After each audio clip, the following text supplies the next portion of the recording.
how to fix Shopify Analytics not working. I'm going to show you how you can easily fix Shopify Analytics not working. First, open the Play Store and search for Shopify. Now check if your app is up to date.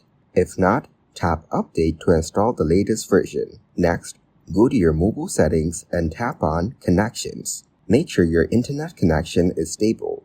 If necessary, turn off your Wi-Fi and turn it back on after a few seconds. Now turn on airplane mode for a moment.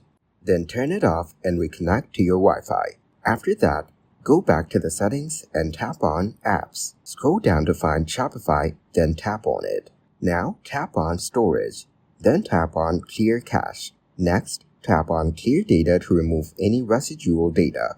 Go back to Settings and tap on Software Update. Ensure your device is updated to the latest version. If an update is available, tap Download and Install. Finally, restart your device and check if Shopify Analytics is now working properly.